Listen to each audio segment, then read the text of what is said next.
Item ಯಾವುದೇ ಇರಲಿ try ಮಾಡಿ ಆಚಿ ಚಿಕನ್ ಮಸಾಲಾ. 100 ಸುಳ್ಳು ಹೇಳಿ ಒಂದು ಮದುವೆ ಮಾಡುವಂತಾರೆ.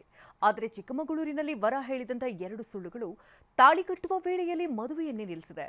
ಇನ್ನು ಚಿತ್ರದುರ್ಗದಲ್ಲಿ ಲವ್ವಿ ಡವ್ವಿ ಆಡಿ ಯುವತಿಗೆ ಕೈ ಕೊಡೋದಕ್ಕೆ ಯತ್ನಿಸಿದಂತ ಮೇಸ್ಟ್ರಿಗೆ ತಕ್ಕ ಪಾಠವನ್ನೇ ಕಲಿಸಲಾಗಿದೆ.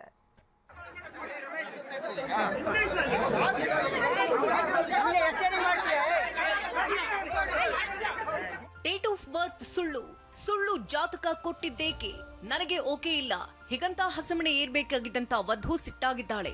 ಪೊಲೀಸರು ಮನವೊಲಿಸುವಂತ ಪ್ರಯತ್ನ ಮಾಡ್ತಿದ್ದಾರೆ. ಆದ್ರೆ ಇದ್ಯಾವುದೂ ಫಲ ಕೊಟ್ಟಿಲ್ಲ.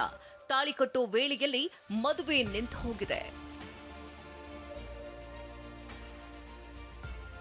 ತಾಳಿ ಕಟ್ಟುವ ಶುಭ ವೇಳೆಯಲ್ಲಿ ಮದುವೆ ಬಂದ್. ಹುಡುಗನ ಹಿಸ್ಟರಿ ತಿಳಿದು ಲಗ್ನವಾಗಲ್ಲ ಎಂದ ವಧು. ಮದುವೆ ಮಂಟಪ ಸಜ್ಜಾಗಿತ್ತು, ಊಟ ರೆಡಿಯಾಗಿತ್ತು, ನೆಂಟರಿಷ್ಟರೆಲ್ಲ ಸೇರಿದ್ರು. ಇನ್ನೇನು ಶುಭ ಮುಹೂರ್ತದಲ್ಲಿ ತಾಳಿ ಕಟ್ಟಬೇಕಿತ್ತು.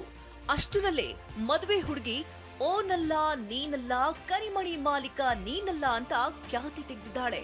ಚಿಕ್ಕಮಗಳೂರು ಜಿಲ್ಲೆಯ ಶೃಂಗೇರಿಯ ಈಡಿಗರ ಭವನದಲ್ಲಿ ಈ ಪ್ರಸಂಗ ನಡೆದಿದೆ. ಸುಳ್ಳು ಜಾತಕ, ವಯಸ್ಸು ಜಾಸ್ತಿ ಆಯಿತು ಅಂತ ಒಪ್ಪದ ವಧು ಸುಷ್ಮಾ ಅನ್ನೋಳು ಮದುವೆ ಗಂಡು ದೀಕ್ಷಿತ್ ತನಗೆ ಸುಳ್ಳು ಜಾತಕ ತೋರಿಸಿದ್ದಾನೆ. 38 ವರ್ಷ ಆಗಿದ್ರು 33 ವರ್ಷ ಅಂತ ಸುಳ್ಳು ಹೇಳಿದ್ದಾರೆ. 3 ವರ್ಷ ಜೈಲಿನಲ್ಲಿದ್ದ ವಿಚಾರವನ್ನ ಮುಚ್ಚಿಟ್ಟಿದ್ದಾರೆ.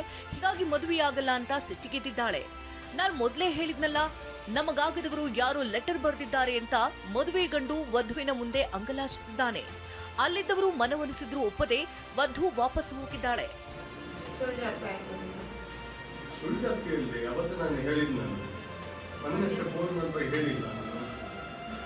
ಅದೇ ಜಾತಕ ನಮಗೆ ನೀವು ಕೊಟ್ಟಿದ್ದೆ ಜಾತಕನ ನೀವು ಸುಳ್ಳು ಜಾತಕ ಕೊಟ್ಟಾಗ ನೀವು ಬೇರೆಯವ್ರ ಹತ್ರ ಹೋಗಿ ಎಲ್ಲ ವಿಚಾರಿಸಿದ್ದೀರಾ ಅಂತಂದಲ್ಲ.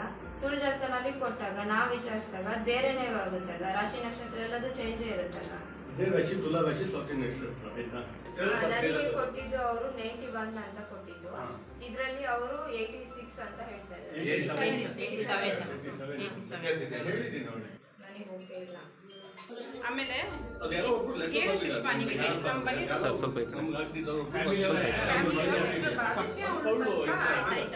ಇನ್ನು ಸುಷ್ಮಾಳಿಗೆ ಈಗಾಗಲೇ ಮದುವೆಯಾಗಿದ್ದು ಮಗುವಿದೆ.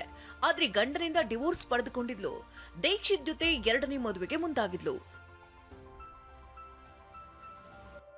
ಕೊನೆ ಕ್ಷಣದಲ್ಲಿ ಮದುವೆ ಬೇಡವೇ ಬೇಡ ಎಂದ ವಧುವಿನ ಮೇಲೆ ಸಂಬಂಧಿಕರು ಆಕ್ರೋಶ ವ್ಯಕ್ತಪಡಿಸಿದ್ರು. ಆದ್ರೆ ಪೊಲೀಸರು ಗಲಾಟೆ ನಿಲ್ಲಿಸಿ ವಧುವನ್ನ ಮನೆಗೆ ತಲುಪಿಸಿದ್ದಾರೆ.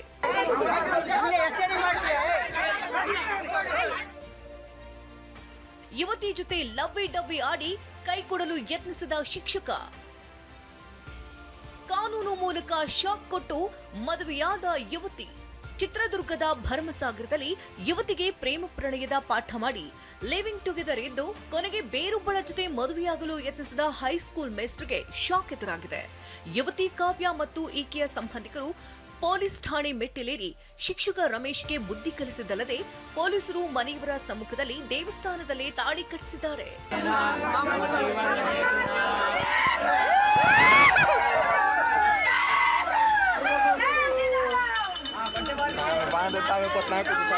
ಒಟ್ಟಾರೆ ಚಿಕ್ಕಮಗಳೂರಿನಲ್ಲಿ ಹುಡುಗ ಸುಳ್ಳು ಹೇಳ್ದ ಅಂತ ಮದುವೆ ನಿಂತು ಹೋಗಿದ್ರೆ, ಚಿತ್ರದುರ್ಗದಲ್ಲಿ ಪ್ರಣಯದ ಆಟಕ್ಕೆ ಕೈ ಕೊಡೋದಕ್ಕೆ ಯತ್ನಿಸಿದಂತ ಭೂಪನಿಗೆ ಯುವತಿ ತಕ್ಕ ಪಾಠವನ್ನೇ ಕಲಿಸಿದ್ದಾಳೆ. ಚಿಕ್ಕಮಗಳೂರಿನಿಂದ ಅಶ್ವಿತ್ ಮಾವಿನಗುಡಿ ಜೊತೆ ಬಸವರಾಜ್ ಮುದನೂರ್, TV9 ಚಿತ್ರದುರ್ಗ.